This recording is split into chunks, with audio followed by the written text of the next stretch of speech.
6 वाजेला आणलं इथं. 6 वाजेच्या नंतर 6:30 दवाखान्यात आलो. दवाखान्यातून आल्यानंतर ते मॅडम म्हणे मी ठोके बघते बाळाचे. ठोके पानं ते औषध टाकायचं दुसरं ते दिलं सोडून सरी ते आशाळच टाकलं पोटावर. इथे नाचू लागली, आरडू लागली जोऱ्यानं. मग ते मी म्हणलं मॅडम हे आषाढ आहे. ते मॅडमने ती बाटली घेतली आणि 1-1.5 घंटा त्या इथून गायबच झालं 2 तास. दुसऱ्या मॅडमने डिलिव्हरी केली मग पोरीची. मग त्याला फोडं आली.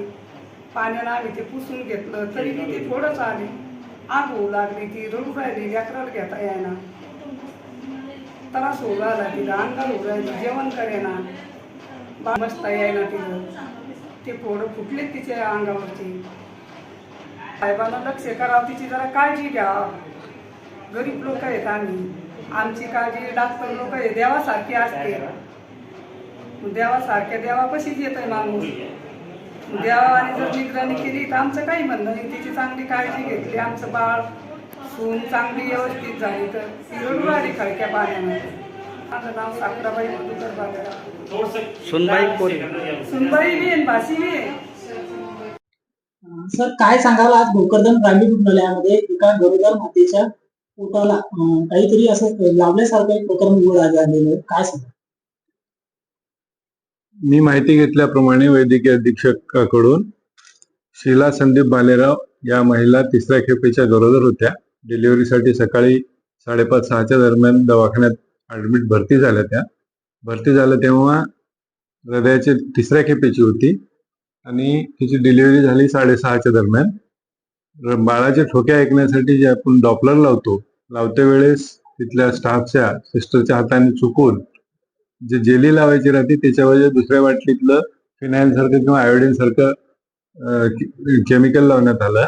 त्याच्यामुळे ते सुपरफिशियल बर्न झालेलं आहे स्किनचं. त्याच्यासाठी औषधोपचार करायला देखील सांगितले आणि हे चूक मुद्दाम केलेली आहे का घडलेली चूक झालेली आहे ह्याची शहानिशा करून रिपोर्ट द्यायला माझ्या वैद्यकीय अधीक्षकाला मी सांगितलेलं आहे. बाळ आणि आई दोघेही चांगल्या स्थितीत आहेत. इतकं घाबरण्यासारखं कोणतं ते चुकीनं घडलेलं आहे हे. सर मला सांगा की तुम्ही जर सुपरफिशियल म्हणलं असेल मात्र ते आयोडीन युक्त ते जे आहे ते त्यांच्या घरच्याचा आरोप आहे की ते जे आहे ते फिनाईलच्या ऐवजी ऍसिडचा प्रकार आहे. कारण की ज्यावेळेस लावला त्यावेळेस ते अक्षरशः पेशंट जे मोठ्याने उडत त्यांचा असा आरोप आहे. ऍसिड तिथं आम्ही दवाखान्यात वापरतच नाही, त्याच्यामुळे ते ऍसिड होऊ शकत नाहीये. आम्ही तिथं लेबर रूम मध्ये किंवा दवाखान्यामध्ये ते मोस्ट प्रॉब्ली फिनाईल असावं असं माझ्या वैद्यकीय अधीक्षकाचं म्हणणं आहे. त्याची पूर्ण चौकशी करून मला अहवाल सादर करायला सांगितलेला आहे. आता आईची आणि बाळाची तब्येत कशी आहे? चांगली आहे, बाळही चांगला आहे, आई चांगली आहे, असं रिस्क कोणतीही नाही त्याच्यामध्ये. आता ती प्रत्येक प्रवृत्ती म्हणजे प्रकृती जितक्या तितक्या प्रवृत्ती असतात. साधा आयोडीन लावलं तरी ही रिॲक्शन याच्या गोष्टी मी बघितलेल्या आहे. भाऊ मला सांगा काय तक्रार आहे तुमची? काय जालना जिल्ह्यातील भोकरदन येथील ग्रामीण रुग्णालयात आज सकाळी 6 वाजेच्या सुमारास आमची एक भगिनी भोकरदन तालुक्यातील एका गावातील रहिवासी असून ती डिलिव्हरीसाठी भोकरदन रुग्णालयामध्ये दाखल झाली असता तेथील त्या ठिकाणी उपस्थित असलेला डॉक्टर व संबंधित नर्स यांनी तिला सोनोग्राफी हॉलमध्ये नेले.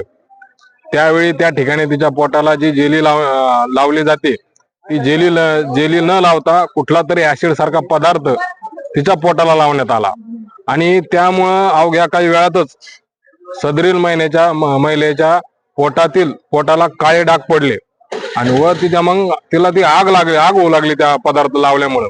त्या आगीमुळं पोटात असलेलं बाळ आणि वर आग या महिलेला डिलिव्हरीसाठी आलेल्या महिलेला म्हणजे इतके वेदना होऊ लागल्या, ते मरणाच्या वेदना होऊ लागल्या तिला.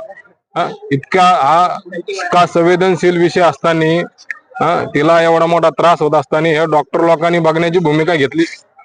आमचा आरोप आहे की या संबंधित डॉक्टर आणि नर्स वरती तात्काळ कारवाई करावी आणि यांना माझे डॉक्टर पाटील यांनी त्यांना वाचवण्याचा प्रयत्न करू नये. आम्हाला असं निर्देशनात येऊ लागले की डॉक्टर राजेंद्र पाटील या संबंधित डॉक्टर कर्मचाऱ्यांना वाचवण्याचा प्रयत्न करत आहे. आमचा त्यांना गंभीर इशारा आहे इदालच्या प्रशासनाला, इदालच्या महाराष्ट्र शासनाला की तात्काळ या संदर्भात कारवाई करावी. नसता आम्ही सत्यशोधक बहुजन आघाडीतर्फे मोठ्या प्रमाणात समाज जिल्हाधिकारी कार्यालयासमोर आणून या संदर्भात तीव्र आंदोलन छेडण्याचा आम्ही या ठिकाणी इशारा देत आहे. आणि संबंधित डॉक्टरना आणि डॉक्टर राजेंद्र पाटीलला या ठिकाणी इशारा देत आहे, डॉक्टर साहेब तात्काळ तुम्ही संबंधित अधिकाऱ्यावरती कारवाई करा. नसता गाठ आमच्याशी आहे. गोर गरीब जनतेला तुम्ही अशी वेलना महिलेसोबत असं वागतात, हे कत्ताही सहन करणारी गोष्ट नाहीये. आमचे तळपायच्या मस्तकाला जाणारी बाब आहे. गोर गरीब लोकांसाठी तुम्ही असे उपचार देता का?